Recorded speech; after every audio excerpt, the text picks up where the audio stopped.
How a subsistence crisis happen, यानी कि जीविका का संकट जो है वो कैसे पैदा होता है, कैसे क्रिएट होता है। सबसे पहले क्या है, बैड हार्वेस्ट। बैड हार्वेस्ट से यानी कि जिस ईयर फसल ख़राब होती है तो स्कैरिटी ऑफ ग्रेन यानी कि अनाज की कमी हो जाती है, जिससे कि जो है फूड ग्रेन्स की प्राइस जो है वो बढ़ जाती है। अनाज की कमी होने की वजह से डिमांड तो उतनी ही रहेगी, लेकिन अनाज की कमी होने की वजह से क्या होगा, डिमांड पूरी नहीं हो सकती, इसलिए उसके प्राइसेस क्या हो जाएंगे, बढ़ जाएंगे। The poorest can no longer buy bread, और इसलिए जो गरीब लोग होंगे वो ब्रेड या रोटी या पाव रोटी जो है वो लंबे समय तक नहीं खरीद पाएंगे, जिसका इम्पैक्ट क्या होगा कि उनकी जो बॉडी होगी वो क्या हो जाएगी, कमज़ोर हो जाएगी। और जो है और चूँकि जब लोगों का पेट नहीं भरेगा, खाने को नहीं मिलेगा, तो खाने के लिए क्या होंगे, राइट्स होंगे यानी कि दंगे होंगे। बॉडी कमज़ोर होने का इम्पैक्ट क्या होगा कि डिजीज़ और एपिडेमिक जो है वो बढ़ेंगे, यानी कि बीमारियां और महामारियां जो है वो बढ़ेंगी। और फूड राइट्स की वजह से क्या होगा, जो है इंक्रीज नंबर ऑफ डेथ। एक तो डिजीज़ और एपिडेमिक की वजह से जो है वो नंबर ऑफ डेथ्स जो है वो बढ़ेंगी, और दूसरी जो है वो खाने के लिए जो दंगे होंगे उससे भी जो है वो नंबर ऑफ डेथ में जो है वो इंक्रीज़ जो है वो होगा, यानी कि इस तरह से मरने वाले लोगों की संख्या जो है वो बढ़ेगी।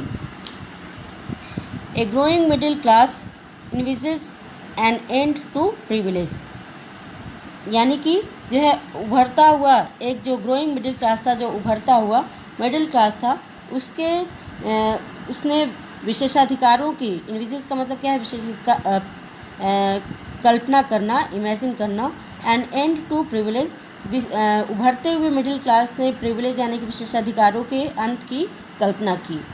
इन the past peasants and workers had participated in revolt against increasing tax and food scarcity. Past में भी यानी कि पहले भी पीजेंट और वर्कर्स ने जो है वो जब टैक्स को इंक्रीज़ कर दिया गया और खाने की जो है वो कमी हो गई, तो उसके अगेंस्ट उन लोगों के द्वारा रिवोल्ट में पार्टिसिपेट जो है वो किया गया था। यानी कि इसके पहले भी जब भी टैक्स को बढ़ाया गया या अनाज की कमी हुई तो पीजेंट्स और वर्कर्स के द्वारा जो है वो विद्रोह किया गया। But they lacked the means and programmes to carry out full scale measures that would bring about a change in the social and economic order. लेकिन उनके पास जो है सोशल और इकोनॉमिक जो है सिस्टम में जो है बेसिक चेंज लाने के लिए उनके पास जो है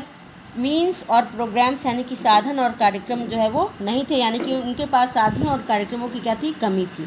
this will left to those groups within the third state who had become prosperous and had access to education and new ideas. और ये रिस्पॉन्सिबिलिटी जो है थर्ड स्टेट के उस ग्रुप के द्वारा जो है वो उठाई गई, जो कि प्रॉस्पेरियस यानी कि समृद्ध और एजुकेटेड होकर के यानी कि शिक्षित होकर के जो है वो नए आइडियाज़ के संपर्क में जो है वो आए थे, या कहा जाए कि प्रॉस्पेरियस होने और एजुकेटेड होने की वजह से नए आइडियाज़ जो है वो उन तक पहुँचे थे।